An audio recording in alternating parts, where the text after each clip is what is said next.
goody, here it comes. Welcome to the Cinema Psycho Show. You are interested in the unknown, the mysterious, the unexplainable. That is why you are here. Oh my God, don't stop now! With your hosts, Brian, John, and Elaine.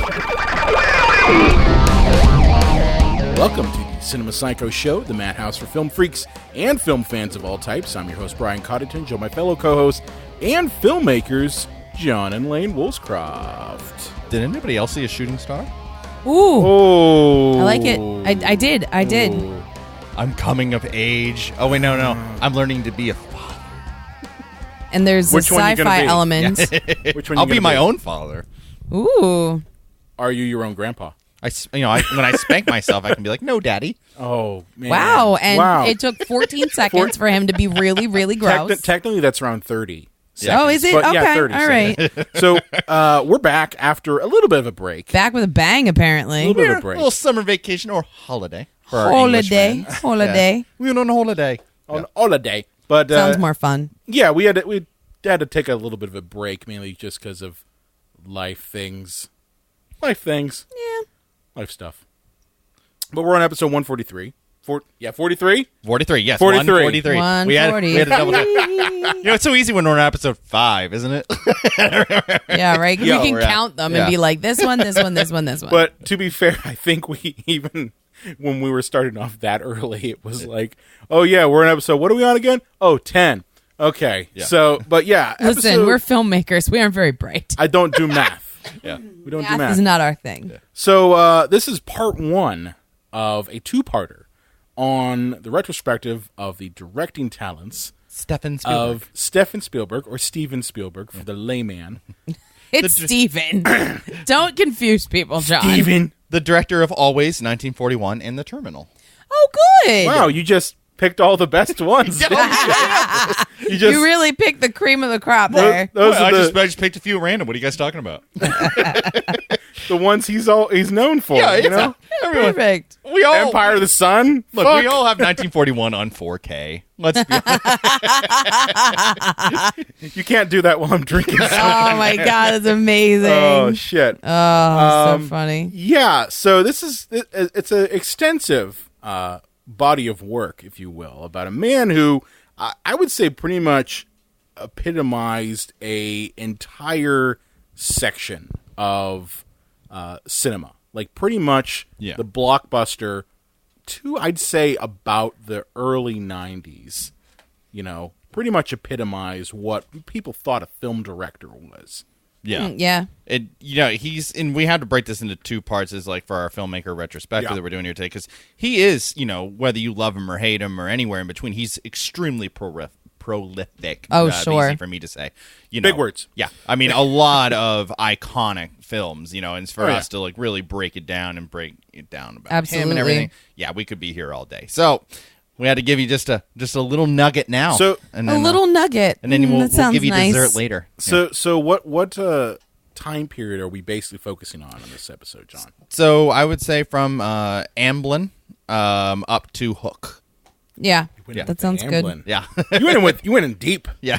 Deep. John doesn't know any other way than to be like, fuck Going prepared. deep. Going deep. I'm not required. I'm gonna leave. I'm out. Don't stop till you feel the cervix. Oh. Come on, dude. I mean, we do have an explicit tag on this podcast, so I mean, he can say whatever the fuck he wants. Well, I but mean, like, it's not like it's I a mean, come dirty on. word. It's science. But, like, can you settle the fuck down? it's the way he says it. I know. He makes everything This dirty. is a cease and desist from Steven Spielberg's people. How dare you say such profane things on his episode? We didn't say that he goes for the cervix. We would never say that.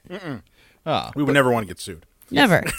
But, Burke did it. But Mr. Spielberg, Stephen Allen Spielberg, was born 12/18/1946 at 6:16 p.m.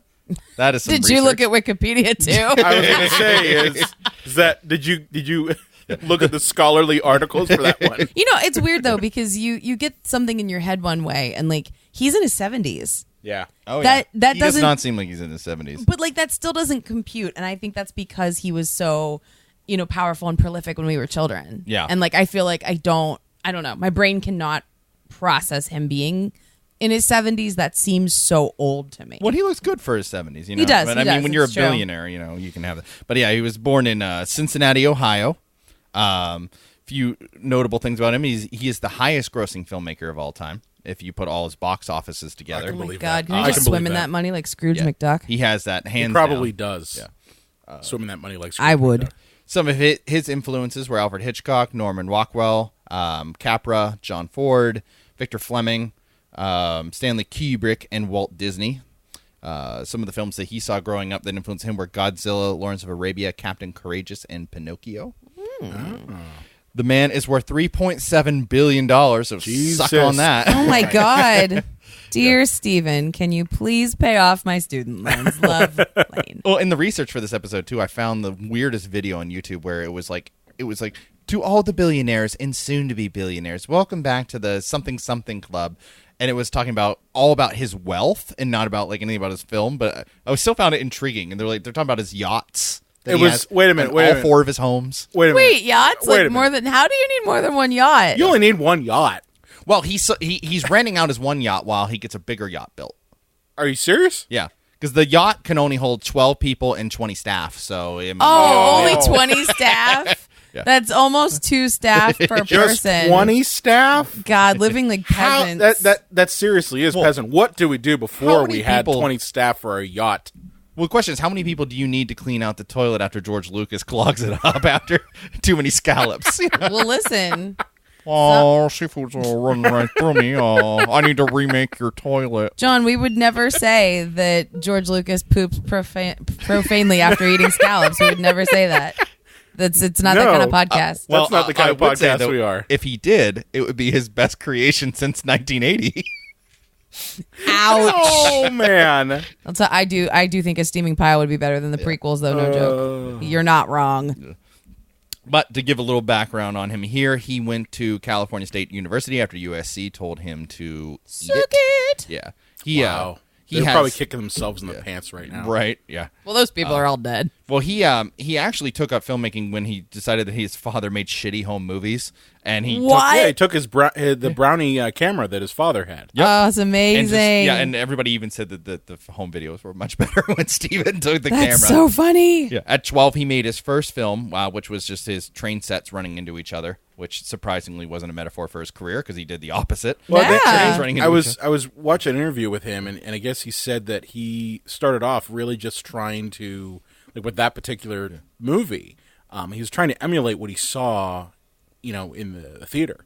Because Oh, I guess wow. there was a movie he saw where there was trains crashing, and he was trying to emulate that That's Yeah. cool. with his trains.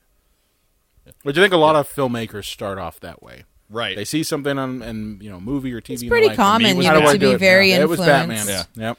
In 1959, he got, and this is kind of where it really started, he got his merit badge for photography. His father's camera was broken. By the way, Steven didn't exactly come from a poor family. His dad was an engineer and his mom was a restaurateur. Well, hey, So I mean, he did it's he all did all right for himself. But you said merit badge. He was pretty prominent in the Boy Scouts, right? He was an Eagle Scout, and in fact, he stayed one until 2001, but he left the Scouts because of their lack of inclusion for homosexuality. Wow. Wow, that's like just great all around. That's a nice great little all surprise. around.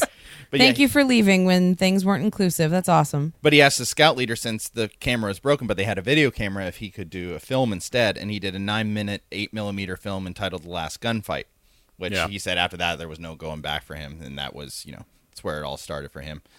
At age 13, he won a prize for a 40-minute war film while living in Phoenix. He actually He moved did that quite a one bit. with a bunch of stock Oh, wow. footage. Yeah. It was entitled Escape to Nowhere, and and then shortly after that, his parents divorced, and after graduating high school, he moved with his dad to L.A., Okay. and with hopes to getting into the film industry. And when he was turned out for USC, he went to California State University, and while there, he constantly snuck onto the Universal Studios lot. It's Really? an interesting story how he got onto the Universal Studios lot. I think he said he was part of a tour, and he stayed overnight after they had closed up. And That's I guess he ballsy. was caught by one of the, I think it was the studio librarian or something like that, and the studio librarian, I believe, gave him a 3-day pass. Wow. to come back. And Is that what it's like to be a white man? yeah, Commit a crime and be rewarded. Hey, I'm not talking trash, but Steven was a very, very skinny kid too. She's probably like, oh man, this poor young thing, he's not going to make it. Well, the interesting thing is that after the 3-day pass ended, like that employee said, "Hey, you're gonna have to try to find some way of getting it back on here," and he managed to spend the entire summer going back onto the lot because he somehow was able to get the ability to keep coming back on the lot. That's and watching crazy. the filmmaking happen. But I don't think that would happen anymore. Oh my God, no. Like I just don't. I A don't post see that 9/11 happening. America, absolutely not. Well, this is also the pre-amusement park Universal Studios. Now it's like, you're like, oh, you have to get into the park, get past the Jaws ride, get past Harry Potter to World. get onto the lot, they're probably like cooler with it now, but you got to pay. You know what I mean? Yeah. Like it's all about money now. Yeah. Steven Spielberg is actually fundamental in creating Universal Studios, but that's for another time. But yeah, he was given a unpaid internship in the editing department, and while there, he was allowed to make a short film called Amblin, which, if anybody knows Amblin Entertainment, Right? Gotcha. that's where that came from. And like everything else, he just shit out another turd of gold. Because Sidney Sheinberg, who ran the studio, saw it and gave him a 7-year directing contract. What? After, Oh, yeah. because Amblin damn was that it. good. Yeah, But the thing is they wanted him to do TV. Right. Yeah. He did a lot of TV Like too. that That's what he director for started hire. off. Yeah, he Yeah. was basically a director for hire. He did a lot of TV. I noticed And that. what's interesting is like when I was watching interviews with him talking about this, what's interesting is kind of like his point of view now, and I'm sure we're going to get to it regarding people using Netflix and that whole you have to suffer shit. He was dealing with assholes who hated his guts because I guess he started off doing Night Gallery, Right. and in those which Night Gallery kicks ass. yeah, it does. But So old. shut up. But those Night Gallery episodes, he said that the crew members who were all in their late 40s, early 50s, who were like the grips and everyone else there who were crew, he realized, oh God, these are the people who made a lot of my favorite movies, and they all wanted him to fail. No, that's Yeah, so really sad. sucks. they wanted him to fail because He they was the viewed him- youngest yeah, director yeah. ever. Yeah, Right. They were like, what? They didn't think it was professional to take advice from this long-haired, lanky kid. this kid still got pimples on his Yeah, dick. yeah. And then what's funny? Is that where you guys get them? No, if you have pimples on your dick, call a doctor immediately. That's a public service that announcement. is- Cypress that is. Nation. Thanks, honey. you may have the herpes. Yeah. But the point is that there's actually footage of him directing, and he's all manic and like throwing stuff around, saying how he wants everything, and you could see all these old white assholes just around him going like, "Kid, you're crazy." That's not how we do it. But well, too. Joan Crawford was like, "What the flying fuck?" well, the thing is, Joan Crawford liked him. Oh yeah. Well, yeah. At first, she was pissed though, right? She was like, "What the hell? This guy's 20." Borderline maniac alcoholic Joan Crawford actually fell in love with him, but at first she was like, "What are you doing here? You can't direct the great Joan Crawford. Where's my martini?" I think that might be your best. Like, I don't know, That's your between best that imitation to between that date. and Full your marks. Nicholson. Full marks. And I mean, I didn't see your Wiseau. I mean, I've heard some rumblings of it. But I mean, your Crawford right there. Oh my god. That's some 5-star talent right there. Mwah. Yeah, she did fall in love with him because he was great at directing and like had a different outlook. So while Now, when these you other- say fall in love, like she wanted to. No. no, like platonic. Okay. She didn't want to see his she dick admired pimples. him as a director after it Dick was all said and pimples? She didn't want to see them. She didn't want to see his dick pimples. His dick But pimps. the thing is a lot of the actors in these shows, including Joan Crawford, they loved him. They thought he was great. It was the crew that didn't care for him. That's a shame. That had to have been. I mean, that had to have been Well, it was rough. like a curve. Oh, You know what yeah, I mean? Like absolutely. something to overcome. But But spoiler alert: it works out for the guy. It does. And that led him to, he did a lot of TV work, which led to the made-for-TV movie Duel, which Yeah. in high school I followed a lot of filmmakers at one time. So I'm going to see everything Kubrick did. I'm going to see I'm gonna everything. see everything Kubrick did. That Bergman did. And when I got to Spielberg, so I knew I had to start with Duel. And yeah, it is damn good. It has that classic Spielberg tension. Yeah. If you haven't seen it, here's a 5-second synopsis: guy being chased by a 18-wheeler. And I know that seems, And no one knows who the Yeah. person is behind the 18-wheeler. It's just Right. the 18-wheeler is trying to kill him. And I guess the guy's name is Man. yeah, man. Man. The only thing I didn't like about Duel was that it always kind of seemed like it was the truck that was chasing him. And there's a scene where he pulls over into a truck stop and he looks under his car and he sees Boots get out of the 18-wheeler. And obviously a real person's driving it, but that made it too real. I didn't like that you saw that there was an actual person behind the wheel. I see. Because to me, the real villain was the truck. Yeah. But It's kind of like, and probably my guess is Jeepers Creepers stole from this.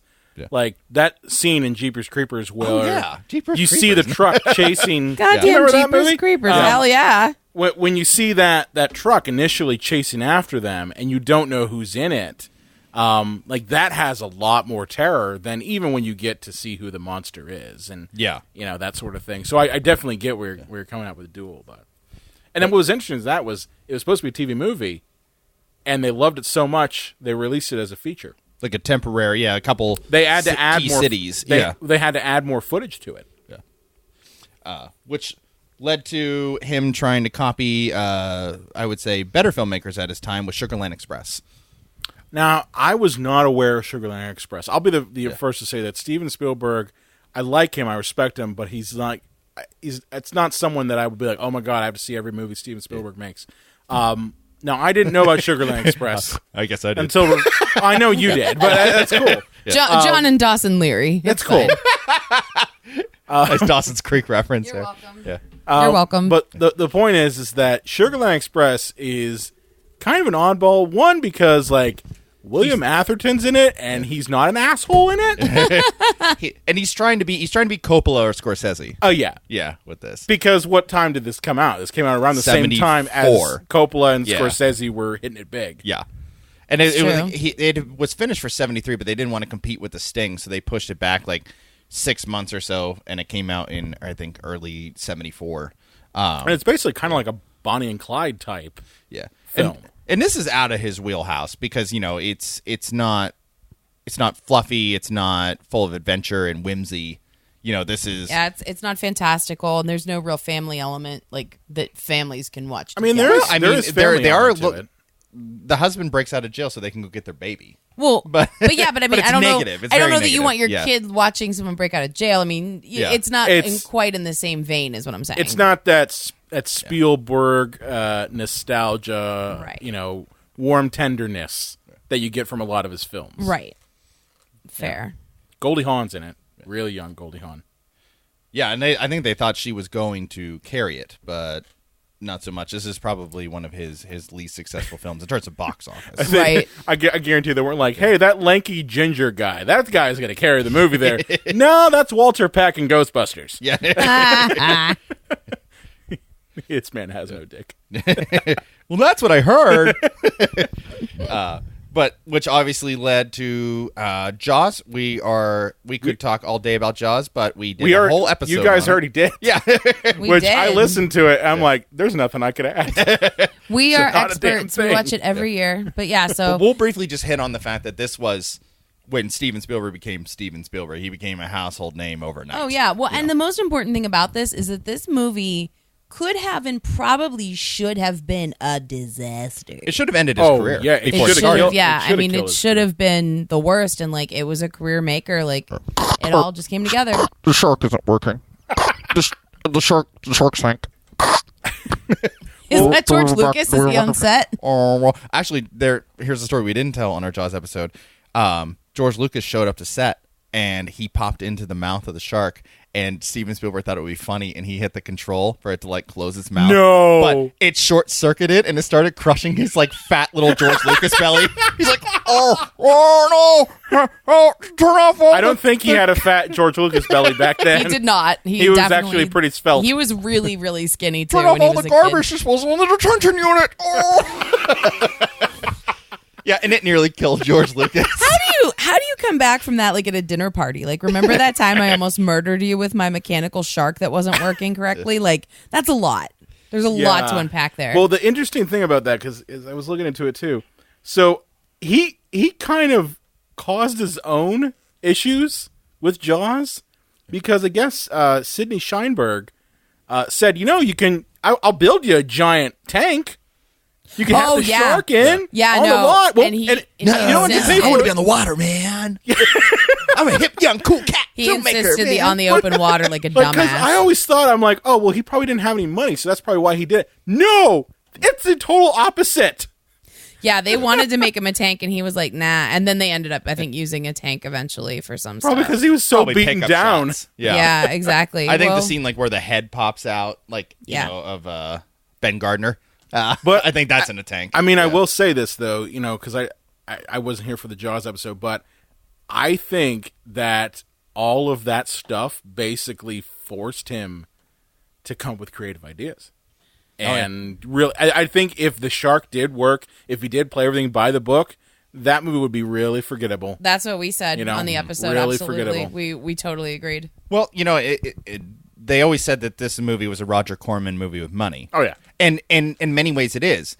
But in the hands of a less talented filmmaker, Jaws would be immediately forgettable. It would be a midnight movie on TNT because it's cheap for them to buy. Because he had such skill, he took a Roger Corman movie and elevated it to, and Roger Corman will say that himself. Yeah. He's Right. He kind of had to, because that shark didn't work. What did he have to rely on? Yeah. He had to rely on cinematography. He had to rely on characters that probably resonated more than the shark did. Like I was watching a couple of reviews of Jaws, and no other B movie would go to, say, the victim's family and have that a scene with them, from the monster. Like no one would do that. It's true. But he took like that subject matter and basically elevated it up to like an A-class caliber film.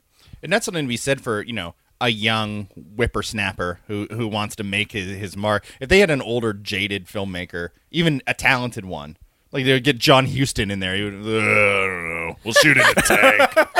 We'll just get a master shot, some close-ups, then we're going home. Goddamn, Wow. goddamn Robert Shaw's drunk again anyways. But I was actually valid. surprised, by the way, guys, that Jaws wasn't one of his highest grossing films. Shall I run down the top 5 highest grossing You Steven Spielberg can. movies? And now, are these adjusted can. for inflation or no? No, no. That might be why. It was in the 70s. Right. But number 5 is War of the Worlds. Because fuck you. Fuck you. Yeah. Oh man! I mean, I went to see it. I did too. I contributed to that. Yeah. And then I rented it for some reason. You Number 4 is Lost World. 3 is E.T. Not surprising. All right, guys, try not to get too upset here. Number 2 is Indiana Jones and the Kingdom of the Crystal Skull. Oh, for fuck's sake! Come on. I said calm down, you two. God damn it. Well, okay. Here's why. Here's why. The run up to that movie, we were thinking, "Oh my God, it's a new Indiana Jones movie! Indy, yeah! New Indy, yay! How bad could it be?" Spielberg can't screw anything up. And George Lucas is only writing, so it should be fine. He's got the Spielberg filter. In the end, I'll be it honest with you. was- I did think that. Yeah. Oh, yeah. I did think like. Well, we were young. We didn't know. I'm like, well, George has kind of screwed it up with the prequels, but he was directing those. He's just writing this. Everything's going to be fine. Everything will be fine. In the end, it was not actually fine. That's a good Morgan Freeman. Thank you. I do what I can. Yeah. And number 1 is Jurassic Park. That is his highest grossing Yeah, film. it doesn't surprise me. And I think it's because of the re-releases, honestly. Like Yeah. the 3D re-releases and things like that. That's an easy way to make money. No. Yep. But yeah, so you're only as good as your second book in terms of being a novelist, and I think that goes to filmmakers too. Yeah, agreed. And he was actually offered like Superman and a bunch of other like big movies. he at the was time. immediately. And he turned them all down to do his own project, one of the only few movies he's actually written, which is Close Encounters of the Third Kind. Well, I think he said like this is the movie he wanted to make. Yeah. Right. For a long time, like All right. And hot take, I don't get Close Encounters. I've watched it multiple times, and I'm like, what am I missing? I don't I don't think it's a bad film in any way, shape, or form. No. Right. I don't care for it. I don't know. I mean, there are moments in it that I mean, one, Richard Dreyfuss's characters, I can't sympathize with him. No. The man literally abandons his family. Yeah, he's kind of a dick. He's kind of a dick. Like, he really is a dick character. I mean, he was a dick in Jaws, too. But he was like a lovable dick. You know, you're just like, oh, well, you know, it's Hooper. He's an asshole. Yeah. But in this, he completely abandons his family because he becomes so consumed with his search for the aliens. You know, like that whole thing. Like you do. Well, Like you do. And sappy old mop Steven Spielberg said that if he could redo it, he wouldn't have had him go on the ship. Because he's like, now I have kids. I'm like, okay, well. I mean, that's what I'm saying is, like, that guy is supposed to be kind of like the hero in the film, and He does at something the end very of the movie, he unheroic. does something very unheroic. It's like, what about your kids, dude? Like, you know, I mean, visual effects wise, oh, beautiful, all done with practical stuff too. Oh yeah. Oh, yeah. You know, that I'm Visually like, very nice. Visually very stunning. I like the fact that, you know, the movie is more about the people than the aliens. I think with sci-fi films especially, there's a danger to make it all about, you know, the creature or the aliens. Like, even Independence Day kind of is guilty of doing that to a point. You know, Close Encounters is all about how people react to this event. You know, it's kind of almost like in certain sects a spiritual thing.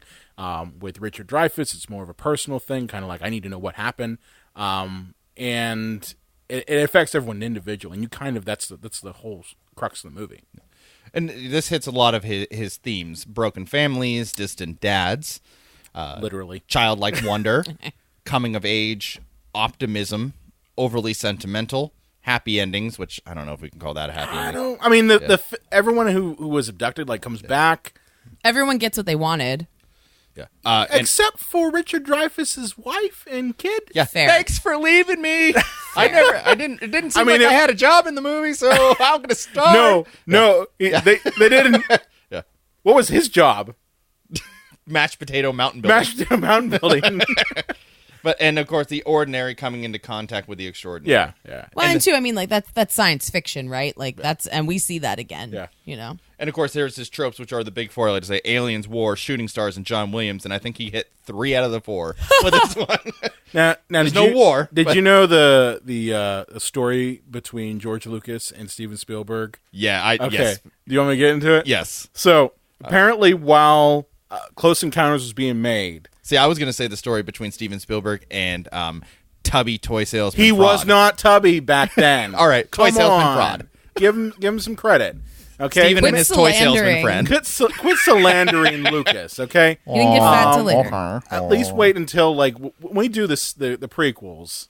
Okay, You should take the guns out of it. Oh, we're not doing the prequels. we will eventually. We'll run out of movies. We're gonna have to touch them. But the point is that when they were making Close Encounters of the Third Kind, it was around the same time that Star Wars had wrapped up.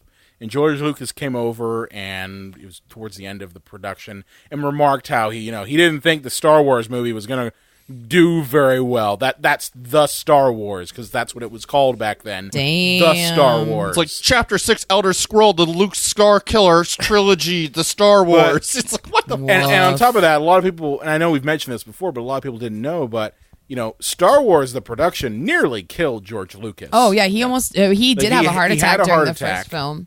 He had a heart attack. Yeah, he yeah. was completely stressed that he blew all this money, that a movie's never going to, amount to anything. Well, too, so he was traveling between the U.S. and England too. Like he was at max capacity. But the point is that when he came to Close Encounters, set, Lucas and Spielberg were talking, and Lucas was like, well, you know what?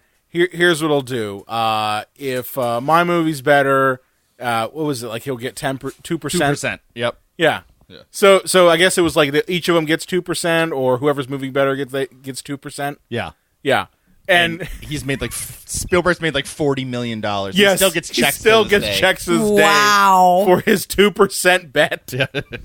Jesus Christ. Which is kind of bone chilling to think that 2% is $40 million. That's insane. Hurts How me much inside. Star Wars is made. That's It hurts insane. me inside. That's Oh, insane. and we're launching the new Darth Vader and Mr. Potato Head. Spielberg's like, sweet, like side rubbing his cock, like cha-ching.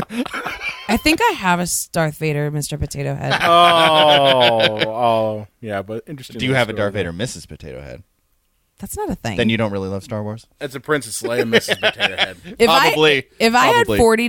$40 million, like, I would do nothing, right? Like, I would just lay in the driveway every morning and just do nothing and be like, I am doing nothing. There are more comfortable places at $40 million to lie down. I would lie on the $40 million. It'd be like a bed. I'd have a chair made of $40 million.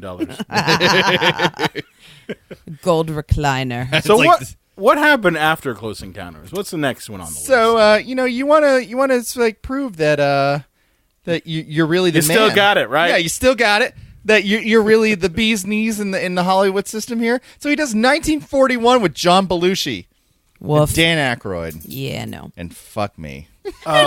Jesus. It's really bad, too. It's horrible. He doesn't understand what's funny. Like Steven, he can do tension. He can do war. He can do drama. He can do suspense. The man is not funny. No. I don't think he understands what humor is. Well, I think at this time he was like buddies with John Landis, and John Landis is like the king of comedy. Yeah. At this time, so I think he was thinking like, "Well, Landis says I'm funny. I should probably go to 1941." No. And yeah, this is the first time that he's really gotten like bitch smacked. Bitch Reviews are smacked. bad. Nobody went to see it. It was in and out of theaters as quickly as it came in. It's just it has a convoluted plot. It's about a dance contest. The characters really have nothing to do with each other until towards the very end. And then on top of that, like he even said in interviews that he basically micromanaged everything on that set. Oh, man. Which is great for comedy. Well, not even just that. Like he micromanaged the miniatures. He micromanaged everything. Even his days, like if I went back and do it, I'd hire a miniature crew to just do the miniature shit. I'd hire someone to do this, that, and the other thing. And he also said it was too loud. Like the mix was too loud. Like all the explosions and shit. He has an excuse for everything. I think, as you said, it's just he's not funny. Yeah. Well, the thing is, people are like, hey, Steven, you haven't written a lot of your movies. He's like, I actually rewrite a lot of the scripts I'm given. So in many ways, I've written every movie I've done. He's not. Has he said that? Yeah. Yeah, no. Really? That's lame. Come on, man. And that's why, when Jaws was so big, they said, oh, it's because of the editing. He ditched his editor because, oh, no, it's because of me. I don't want anybody to think it's because of the editor I used. Woof. Yeah. Yeah, Lucas was like that too. Yeah. Well, speaking of that bearded hack toy salesman, he John, Oh, come on! can you not? man. No. he re-teamed with him. Well, I shouldn't say re-teamed. The first time they got together, he's like, oh, I got this idea for a cowboy in modern time, World War II, and I want you to direct because I can't direct anymore, and my little baby heart will blow up. Wow. What? So wait, you've like endlessly fat shamed the guy, and now you're making fun of him for having had a stress-induced heart attack. Wow, you are a giant. Asshole. he's gonna email the show and just be like, you know what? That John Wollscroft doesn't know shit about fuck. Dude, I would give anything. If I would he frame it. I would too. I would want a frame copy it. in the house. I'd put it on the fridge. John like he got a good Wollscroft grade. doesn't know I shit get about clubbed in a fuck. parking lot. Stay away from Lucasfilm, punk. You'd be clogged in the parking lot by a goon wearing John, you can't Mickey imply- Mouse ears. You thought you could be a smart asshole? It's just Mickey with a fucking lightsaber, and he clubs you with it. Why It's does a it hurt so bad? lightsaber knife stick. Oh God. That's a short Indiana film I wanna Jones. watch. And Raiders of the Lost Ark, which, now when you've done Jaws and you've done Raiders, you are the biggest director in the world, right? What's interesting about Raiders, like I didn't know this. Tom Selleck was originally like Oh, yeah, I signed, knew that. With that signed and sweet-ass ready to stash. go. Oh, yeah. Yeah. But He he was had ready to Magnum go. PI commitments. Well, they wouldn't let him out of release those him. commitments. No, Yeah. no. So It's they a big part of it. and they were reluctant to do Harrison because they were just like, well, he did Star Wars, and I don't want to like recast the same guy. Yeah, he was Well, like, and he also doesn't fine. give a shit. You know, he only he read for Star Wars because he was doing George Lucas a favor. So I'm gonna go back into carpentry. I think. Yeah, because he just read to read Yeah. with Mark Hamill. No, like we want to cast you. Whatever. You know, so probably like this guy doesn't give a crap about anything. You know. I think that's an interesting thing though, because I feel like Harrison Ford gets that rap, but like maybe he just doesn't worship at the altar of Hollywood like That's most people probably- do. I Maybe mean, he just I doesn't can think see his that. job's a big deal. That's kind of nice. Now, if he's like kind of an asshole to people, then that's one thing. I've never heard reports of that, but like, I kind of have respect for a man who consistently wants to kill off his own iconic characters. yeah, I mean, like he just doesn't left and care. right, You know what yeah. I mean? Like, that's the exact opposite of what someone would want. Like, you'd want to be like, oh yeah, fucking hire me over and over again. right. How many iconic characters do you have? Like Anthony Hopkins is Hannibal Lecter, right? Then that's pretty much it. He's the guy from Blade Runner. I'm forgetting his name now. He's Jack Ryan. He's Han Solo. He's Indiana Jones. The man has way too many iconic roles. He's the president of the United States. Yeah. Get off my plane. One of his best roles. Yeah. That's true. So I don't know. I just think that that's an interesting point that like maybe he just doesn't worship Yeah. the Well, world. The three people they were considering for Han Solo: Kurt Russell, Christopher Walken, and Al Pacino. Oh, my God, Walken? Pacino? You They never would've been had terrible. the Millennium Falcon. It'll get you why you need the go. Oh, you mean for Han Solo? I thought you Oh meant for my Indiana God, Jones. no, I was yeah. like picturing walking with a whip. Sorry, I got a little sidetracked there, but That's cool. yeah. So if you're at this point, Jaws, Close Encounters, we'll skip 1941. Raiders of the Lost Ark. Is he the biggest director in the world? At this point I mean, already? he's definitely probably the most well known. I mean, I think he might Yeah. be the director that made directors also of celebrity status. Yeah, and that's what I would say is Yeah. it's especially with Raiders of the Lost Ark. Now, tell me more about the Indiana Jones movies, John. When did he get divorced in conjunction with those? Temple of Doom. You mean, yeah. Well, he got divorced he got married in 1985, and then I think they divorced in 89. Let me check my notes. Well, Temple of He Doom. married the year we were born. Yeah. Temple of Yeah. Doom was 84, so they were shooting that probably in 83. Okay. Well, so, I think they were going to the bone zone on each other, but I don't think that they were telling anybody at the time. well, because No. I'm just wondering because like I don't love the way Spielberg writes women. Yeah, he's kind of terrible at it. I don't love it. Like, Well, remember, he's not writing them. He's just not well, according to him, he is, but he's not changing anything. That's really Yeah. right. I guess maybe this is more like a George Lucas criticism then, because This is probably the a writing Lucas of women is just no. Like I don't know. Like it's weird. Well, I Marion was- Ravenwood was a fairly strong character in Raiders of the Lost Ark. I mean, strong in like the tropes of it, though. Like there was nothing to her except she could like drink like the guys and throw a punch. Like that's that's not always the What most do you want, nuanced Elaine? thing. What do you want? What do you goddamn want? I want people to be better. I want it to be better. Because here's the thing. I was thinking Yeah. about this extensively today. And, you always think like, oh, Indiana Jones, a classic. Oh, they're such good movies. And I was thinking like, I don't know that I really like them all that much. Do not besmirch Indy. Wow. I'm not saying that they're garbage or anything, but I'm just saying they never felt like they were for me. Because it was a wall of male like fantasy. Oh, yeah, all men, yeah, and yeah. I just never saw myself in that story.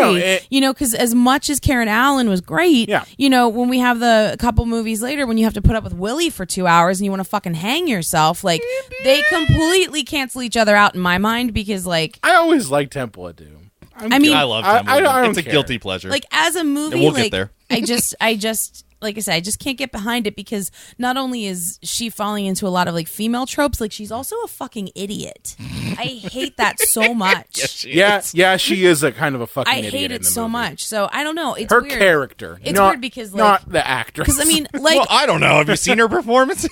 That does Well, not 'cause- seem like an intelligent. well, because like every little girl, I wanted to be an archaeologist for like 5 minutes, but like I never felt like those movies had that much to do with me. I mean, they were already out by the time Yeah. we were born, many of them. I mean, by the time also that we were like old enough to watch a movie. But, I don't know. I didn't get to see them in the theater either way, but I don't know that I ever felt like there was any piece of me in that universe or any room for me to enjoy it. And I just thought that was like kind of interesting. I think part of that, I don't think it's necessarily Indiana Jones. I think part of that is the decade of the 80s.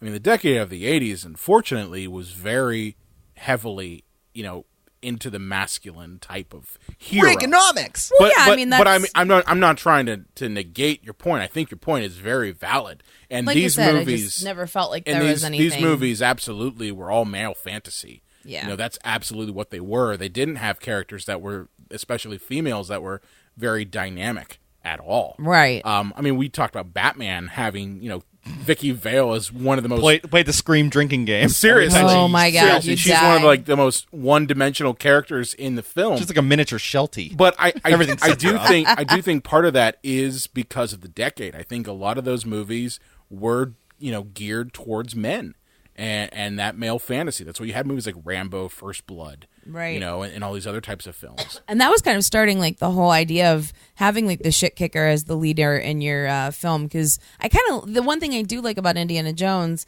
is that like Harrison Ford looks like a normal guy. Yes. In Temple, he's kind of jacked, but but he looks normal in the I feel like first one. if you made that movie, he's jacked, but he's not. If you made but that not movie, not like Sly or Arnold or anything. But if you made that movie now, though, I feel like you'd cast like somebody like Hugh Jackman or John Cena, like someone who you have to actively hide how muscular. well, you want the audience to be able to see him, don't you? John Cena.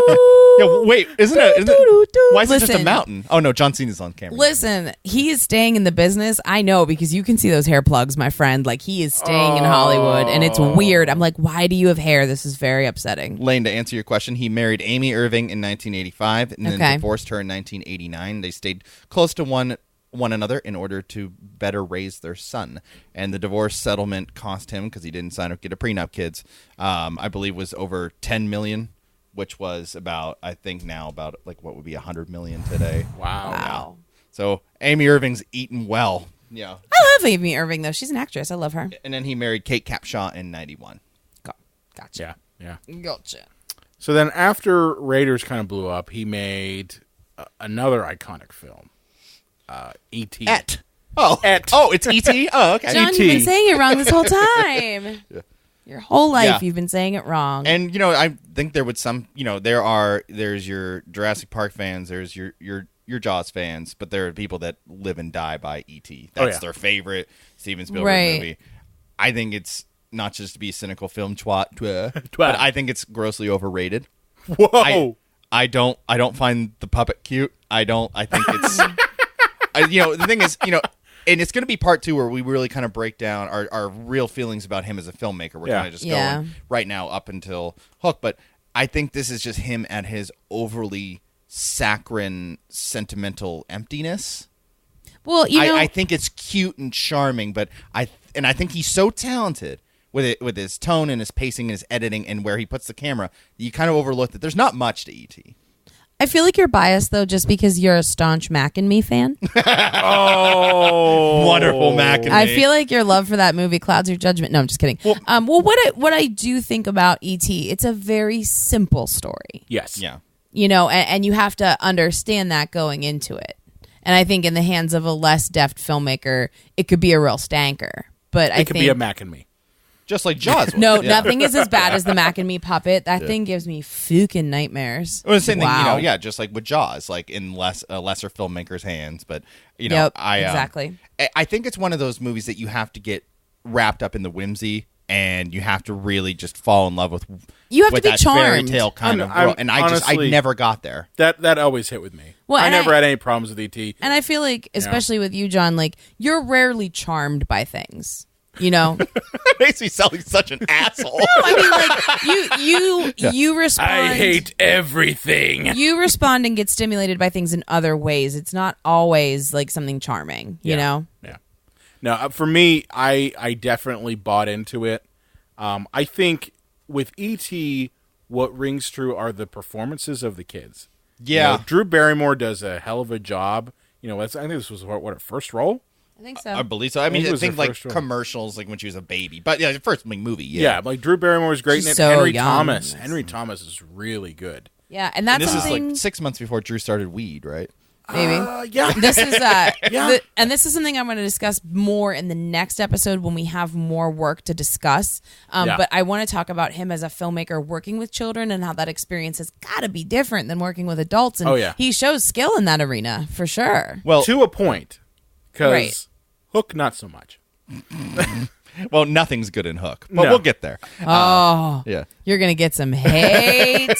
Hate. But the thing is, there was a story where Drew Barrymore was like really phoning it in, and Steve was actually kind of like yelling at her, and it found out that she actually had the flu, and like he ended up like sending her home and buying her toys, and like was like really apologetic for just like shitting all over her when she had like 101 degrees, but she's still on set acting. Baby Drew. Oh my gosh. That like hurts me inside. I'm like, no. To which her Like, parents said, "You know what help with that little Vicodin and some weed, honey." Oh, Yeah, that's what I started. yeah. God. I didn't say Coke. I'm so glad she's fine though. Like you Yeah. say that like it's funny, but God, she could have died young. could have died, She could have died like when River Phoenix did. Could You have know been, what I mean? one of the Corys. And she's so lovely. You Well, mean when- only one of them died. Only one of them died. Corey I mean, Haim. I know Corey Haim. Feldman's still kicking. Yeah. But yeah. And then she couldn't have made Ever After. Greatest film of all time. Oh God. Great film or greatest film, Elaine? Greatest. Oh my Greatest ever. So what happened after E.T.? He got another kick in the pants, which isn't common for Oh. him. With Twilight Zone the movie, which I think is I'm gonna to bold stance. I love Twilight Zone the movie, Me too. except his part. You crap on it every time we watch it. Kick the can. Here's the thing. Garbage. You take the I don't- biggest shit I on don't it. hate it. I don't hate the kick the can segment. Yeah. It's just when you've got in the beginning, you've got the Vic Morrow, story, which is very visceral. And especially when you take into account that he died making that segment. Yeah. And then you've got the little kid who makes shit happen out of his head. Like that. Those two great stories are right in the beginning. And then what comes after that? Kick the fucking can. Yikes. Like, to close it up. And then you also have the 10th, the John Lithgow one? Yeah, the Lithgow, yeah. Which was the Terror Gremlins. The Yeah, Gremlins something director. Yeah. feet. So somewhere in that middle, Joe Dante. you've got fucking Kick the Can. Yeah. And you're just like, Well, because too, it's not that it's overly schmaltzy, which it is, but I think it's also kind of confusing. it is. To me, it's so schmaltzy. It might as well be a little teddy bear hugging an American flag from Cracker Barrel covered in sugar. Or one of those wax dipped bears that smell good. Oh, yeah.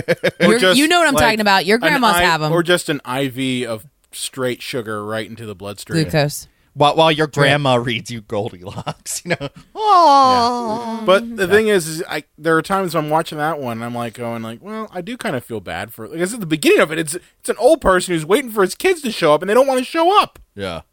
It's like, Oh. this is horrible. You know what this reminds me of? It reminds me of somebody trying to copy Steven Spielberg. Like, I would not have been... Oh, shit. That's funny. I would not have been surprised if that doofus J.J. Abrams had done this. That doofus, J.J. Abrams. You hear this? I do hear this. You hear this bastard? Now to be fair, nobody's really gone. To be fair, these were episodes that had already been written. Right, they were some of the So most he popular didn't- Twilight Zones. He didn't write this. Okay, But just he probably adapted like really did when he directed. Yeah. Oh, I rewrite everything. it. Yeah, I took Rod Sterling stuff and I just rewrote it. But Yeah. but I mean, like, I guess, like you say, that's not one of my films. That's just, I'm just a part of it. It's kind of like how Quentin Tarantino never mentions Four Rooms. Yeah. Oh, No, he For never good does. reason. He never does. for good reason. Interesting to note about Twilight Zone the movie. He was friends, as I mentioned, with John Landis. Yeah. This movie killed that relationship real fast, to the point where they still to this day don't talk. Wow. And it's because I think partially the Spielberg blames Landis for what happened. I mean, look, man, I would like to get Max Landis on the show, so I'm going to be very careful when I say. But he was having the helicopter. Don't get me wrong, fly I like John Landis as a director. Oh too. yeah, me too. I love the guy, but know? he was having the helicopters fly too low, and was. the explosions blinded the helicopter pilot, and that's what, But I mean, that kind of thing is done all the time in Hollywood. This time, it just went horribly, horribly wrong. Yeah. But- I think also like it was a night shoot, and That's always hard. That's Yeah. always hard. And I mean, Spielberg even did mention that. I'm not trying to basically give Landis an out here, But Spielberg did mention in an interview that, when you are filming something, it's very easy to get sucked in and not pay attention to things around you. And I think partially that is probably what happened. I could see that. I don't think Landis purposely meant to do Oh, that. absolutely not. If he could take it back, I know he think would. I know he would. It's a horrific accident. It was horrible. It's an awful accident. I mean, no one's ever going to say anything else, and I'm sure, No.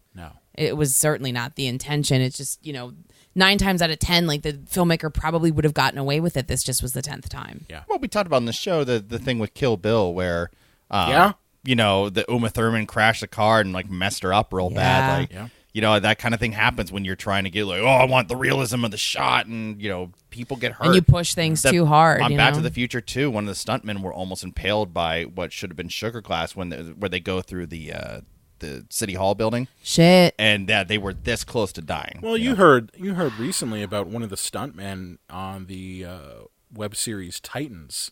I just heard that they were injured. I think they were killed. Has it upgraded? There was another show that there was another show were hurt. This one they died. Wow. Oh, that's awful. So I mean, like there are horrible things that happen while filming. Yeah, it happens. Yeah. And from Twilight Zone, we move on to Lane's favorite, Temple of Doom. Yay! Great. Well, what is Kate Capshaw's name in this? Willie, right? That's what I said. It's Willie. Yeah. She really is kind of terrible in this. And She's then Short Round, which I love Short Round. Short Round. Come on. Walking racist stereotype. I know Short Round. He really is. all right. But the thing is, the first one is a masterpiece. The third one gives it a run for its money, but I can't help but admit that Temple of Doom is my favorite, and I don't know why. I don't know either. It's what hot it garbage. is? It's because it's hot garbage. That's exactly it. You said a guilty pleasure. It absolutely is. The first scene is literally this like Mexican standoff with a bunch of Chinese gangsters, and it turns into this bizarro like nightclub shootout with balloons and dancing girls and a giant like a gong that's like rolling that's getting shot up. Like it's fucking he's using insane. it as a shield. Yeah. I also don't think this movie makes a great deal of sense. Like, It doesn't. It's really baffling in some really points, doesn't. I think. But I love it at the same time. Well, it's Spielberg unhinged. Spielberg No, I'm sorry. unhinged. Let me rephrase that. It's Spielberg Unchained, and it's Lucas Unhinged. Yeah. Because Lucas had just gone through a divorce, and he's a petty small man who decides that I'm going to write women as idiots and children being abused because... Well, I mean, he was more Why can't subtle. guys just be like my cars? He was more subtle here than he was in Return of the Jedi when he made a giant toothed vagina in the desert. that eats men whole. You should be so lucky. I mean, Around these both came out around the same time. I mean, it's true. It kind of is true. But yeah, I mean, I mean, that's not a secret. It's a guilty pleasure. I love Temple of Doom because it's got all the things that I love the fact it's dark. And I know that people are like, "Oh, it's too fucking dark for India." I'm like, "Fuck you." The last movie had guys' faces melting off. I have no problem Don't with the give me darkness. shit that's too dark. I think it's because the children like being attacked. I think that a lot of people have a problem. I don't care, but I think a lot of people have a I problem. don't care. with It that. ends up working out fine in the end, Was this the one that PG-13 was made for? Yes. Well, Yes. this and Gremlins. Okay. Yeah. Yeah, but the two of them. Spielberg did lobby primarily Jack Valenti for this one. Like, Makes he called sense. up Jack Valenti and said, "Hey, this is kind of like fantasy violence. It's not like, in the streets violence." Yeah. There are only people being eaten alive by alligators screaming for their very lives. And hearts being ripped out of chests. And children being whipped in cages. But Yeah. hey, A family film. it's a family film. It's fantasy violence.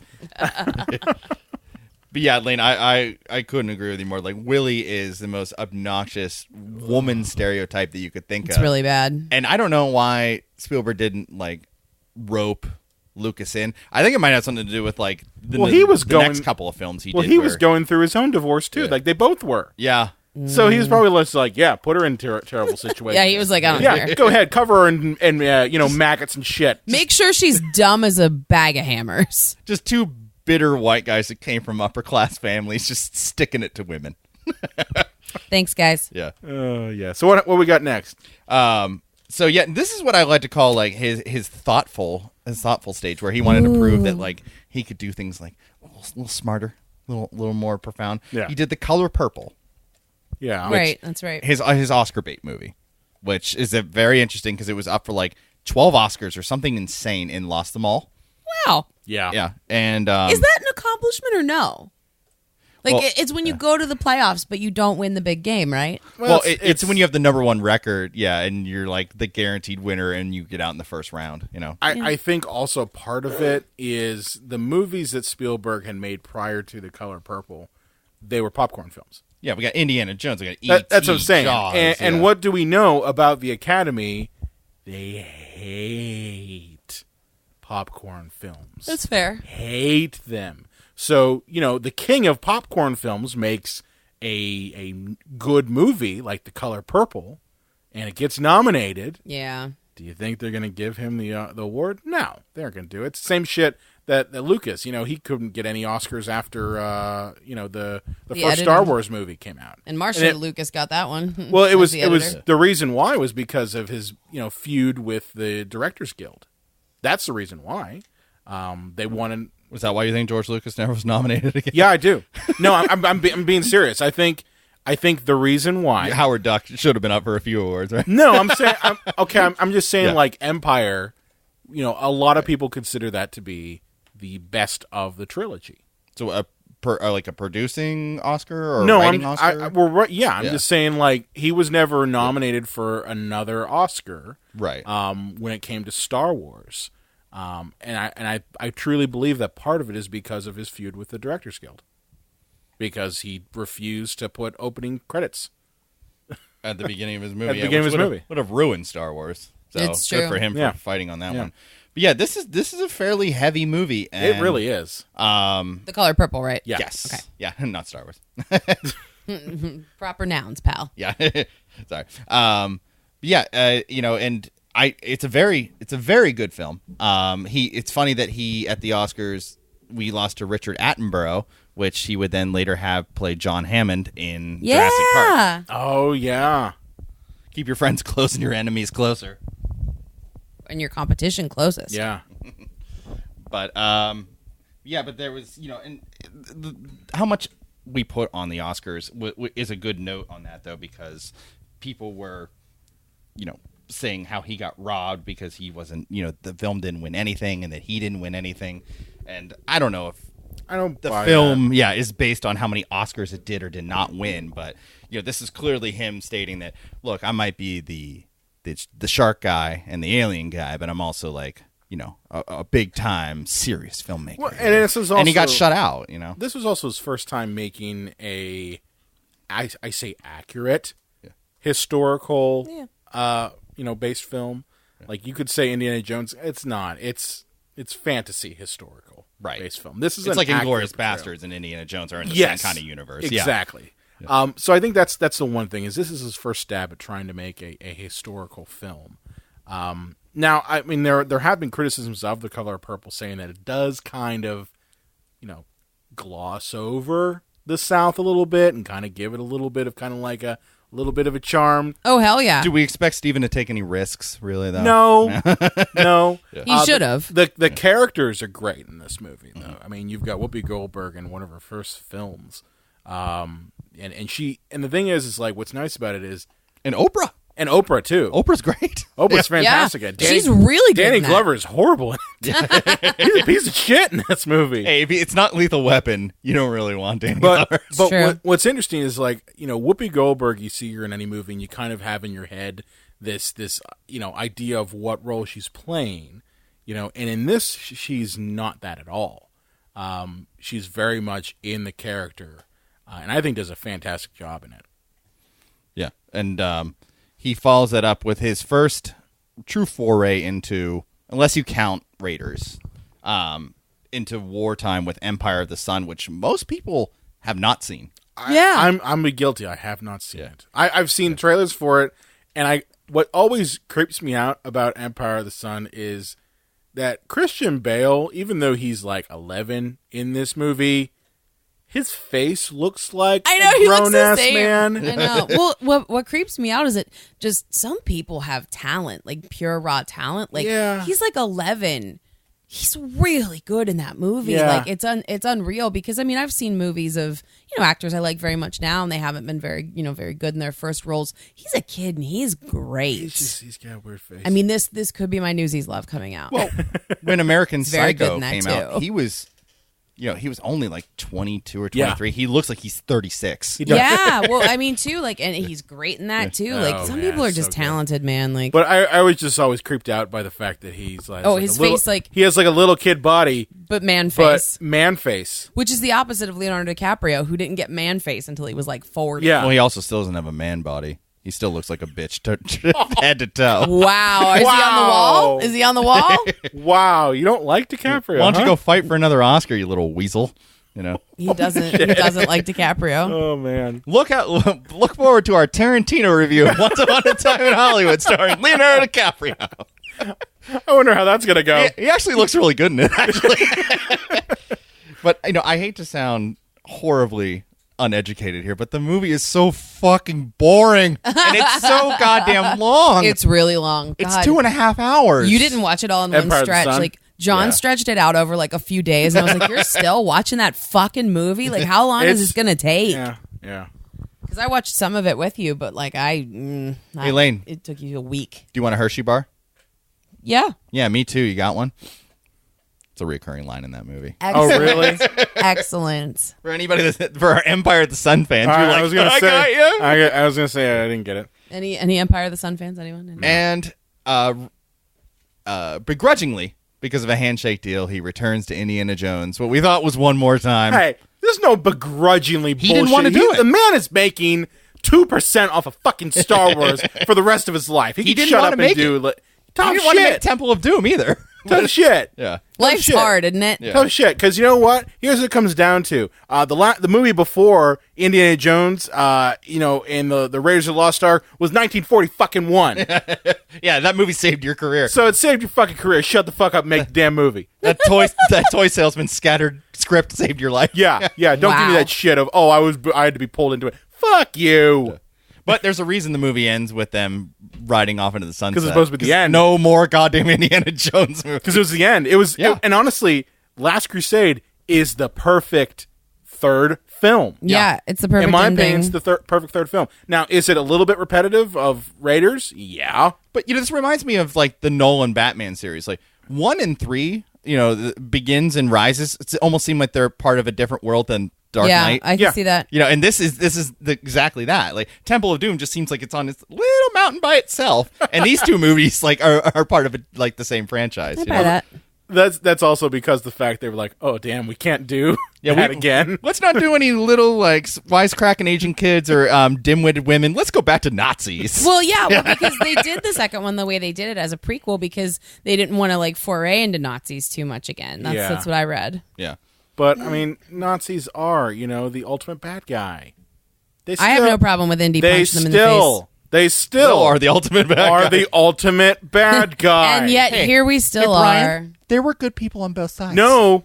Oh no, there weren't. No, John, no. No. It's fine. There were good people. I'm on bad both John. sides. I'm just Bad trying John. to make a point here that Nazis are still bad. We're making a controversial statement and saying that Nazis are not good. And honestly, They're back. It's nuts. Indiana Jones Yeah. can punch as many of them as he what wants. a time to be alive. I would watch any movie where Indiana Jones punched Nazis. So hopefully this fifth one they're working on now, because they are. Hopefully he's punching Nazis again, because they can de-age him now, right? They can. Yeah. You didn't. Wait a You minute. didn't know about this, Lane? You did Lane not is know they're baffled. making a fifth I know one? you can't see her, but she's... What the actual salted caramel fuck? Are you serious? You didn't know they're making a fifth one? Hopefully they bring back No. Mutt. Everyone's favorite character, Mutt. What the fuck? Literally, audience, you're not seeing this, but Lane literally did not know. This is a completely unscripted thing here. I need to go lie down. You go, yeah. I'm very tired. Yeah. I don't think Mutt is coming back. Yeah, because Spielberg and Shia LaBeouf do not get along. Well, he literally yelled at him, didn't he? Oh yeah, yeah. Well, which one? They both screamed. I at was each other. saying they both screamed at each You other. smart ass little prick. He is I'm Mr. E.T. I'm Mr. Jurassic Park. You could suck my $1 billion dick. he's not What have you been wrong. in holes? You Disney reject bitch. Disturbia. How dare Disturbia. you? How dare you? Yeah. But yeah, I loved this one quite a bit. I mean, I love all the Indiana Jones movies, but like this one is probably the most fun. Junior. Yeah. That's his name, Henry Jones Jr. Junior. And you know, We named the dog Indiana. and the weird thing is, I'm pretty sure I could teach a Doberman to act better than Sean Connery, but he's very good in this. He's very good in Yes. this. Yeah. It must be close to his actual personality. That's Yeah. the only thing I can surmise. My favorite part of this whole movie is when Indy and Henry are tied up, and Henry's like, she talks in her sleep. Yeah. Because Yup. that's the moment where you're just like, They both banged the same they bitch. both banged the same Nazi woman. Yep. Oh yeah. No, that's pretty good. Right when they set that room on fire, right? Yes. Yup. She talks in her sleep. Well, look, they both had to get that marzipan. Nazi. Get out. Just get out. I never want to see you again. God. Oh, shit. So what do we got next? We got... Well, okay, I'm going to freely admit this to the audience here. okay. I just found out in the research for this episode that this movie existed. and I did not know it existed. either. Always? I did not see it always. Yeah. What the fuck is that? Well, Yeah, in the I research- didn't know that either. When I was watching these stuff on Steven Spielberg, they said, "Oh, Richard Dreyfuss and Steven Spielberg had worked together 3 times." I'm like, 3? Yeah. 3? I only heard about 2. And I discovered this movie always, and I was like, okay. So this I missed that one. movie is kind of terrible. Yeah. Because it's basically Richard Dreyfuss is some kind of like he's like a pilot. You know, like he Yeah. kind of work, he does like I think like carrier stuff. No, here I got the thing. I know he's a pilot. The and he spirit dies. of a recently deceased expert pilot mentors a newer pilot while watching him fall in love with the girlfriend that he left behind. Yeah, it's kind of terrible. It's kind of terrible. How That's- does this I think that's called hell. Is that John Goodman? Yeah, John Goodman's his buddy. John Goodman and then Richard Dreyfuss and Holly Hunter, I think is the one. Yeah, Holly Hunter's the love interest. John Goodman, you mean the guy from the Flintstones movie? Yes, And that's about it. and right? King Ralph. Yeah, King Ralph. Yeah. But the thing is, how does this slip under the radar? I mean, this is the 'Cause it Indiana wasn't very Jones good. E.T. Jaws guy. Because it wasn't very good. I don't know, but he's Steven Spielberg. No, but it just wasn't very good. And then on top of that, like when I was looking at this movie, I was looking at a retrospective of it, and the thing is, like, you feel bad, you know, for Richard Dreyfuss's character. Like, oh, you're dead, and you're mentoring this person, and this person is having On sex how to with bang your bitch. Yeah. sex with your wife, and this isn't good. And then, like, the best part is, I guess, like, they literally set it up to make the audience know that, oh yeah, something bad's gonna happen to Richard Dreyfuss's character. And my whole thing too is like, where was the guardian angel for Richard Dreyfuss? Yeah, man. He's on a spaceship. Where was Where was that person? where there? was his goddamn Ben Kenobi? funny fact about this? Audrey Hepburn's in this. Really? That's Yeah. got to be one of her. It is one of her last last roles. ones, but Yeah. she plays like a angel. Always. Plays an angel. I think that's Kate, Richard Dreyfuss. I think that's Kate Hepburn. Oh, yes. Yes, Yeah, yes. That's Kate Hepburn. I'm doing it, Kate. Yeah, my bad. Katharine Hepburn. My yes, bad. yes. Yeah. Audrey Hepburn is Breakfast at Tiffany's. Breakfast activities. Yeah, I got the wrong Hepburn. My bad. You're fine. You're fine. And I'm off the show. Yeah. No, but you know what? I think it also came out the same year as Last Crusade.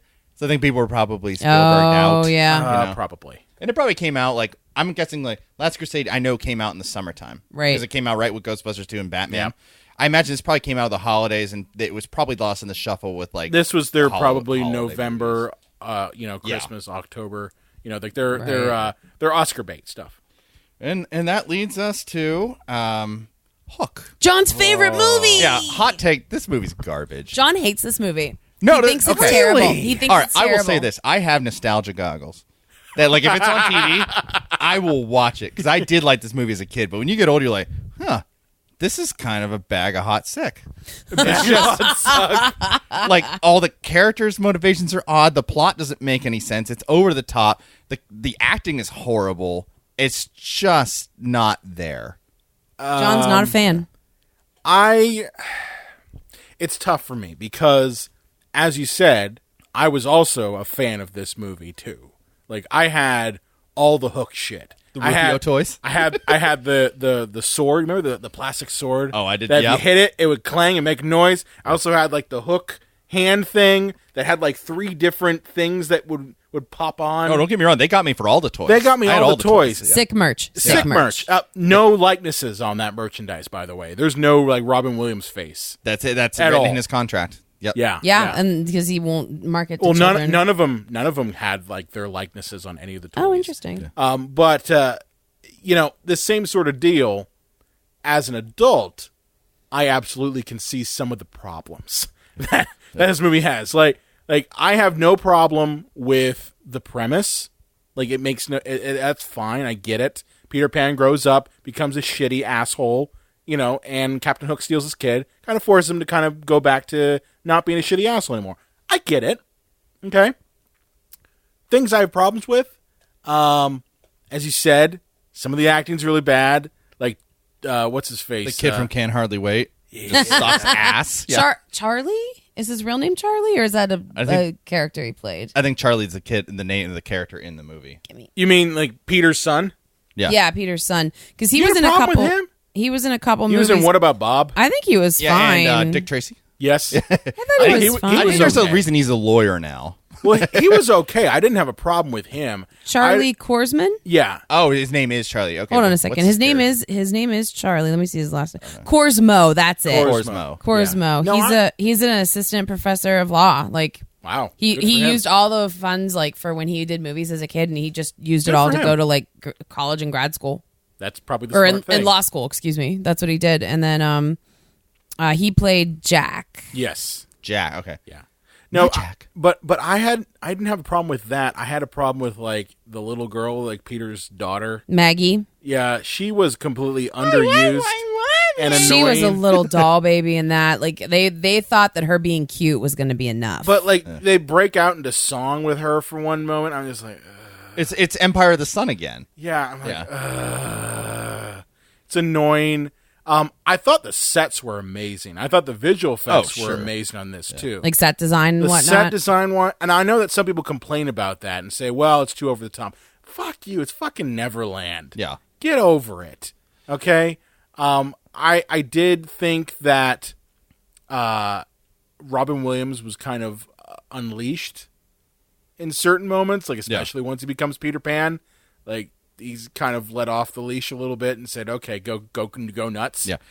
Just go back to your coked out stand up routines. Yeah. And just do it on. Yeah. Yeah. Well, you know what's funny? This movie, to me, I mean, this wasn't really marketed to little girls in any way. So, like, Oh, my sister was all over it. well, she had a brother. I think that makes a big difference sometimes because I liked some like boy things. Like, I loved the Turtles. Like, they were my jam. Like, I loved He-Man. But for this, I mean, it didn't catch my radar. So I have zero nostalgia for this movie. It means nothing to me. Nothing. And you saw it as an adult for the first time. So what did you think? Yeah, I think I saw it for the first time at like 19, and I was like, nah, it's fine. This doesn't really work. Yeah, Why is Glenn Close dressed as a dude? I was That's like- my favorite part. I was like, no, Because I didn't really know work for that. me. I had no clue. Really? For a long time, I had no clue that was Glenn Close until I read about it. How And I went funny. back. I'm like, oh, come on now, because I remember that guy. I'm like, oh yeah, that guy you got in the boombox. You Yep. know, the boombox. And I'm like, oh, that's horrible. I wonder who that actor was. And then I realized, oh shit, that's Glenn Close. Yeah. I mean, we have to talk about Dustin Hoffman in this movie. He's too. Because he steals the show. Him and Bob Hoskins. Yeah. Steal the fucking Yeah, Bob show. Hoskins is great in this. I forgot about that. Don't try to stop me, Smitty.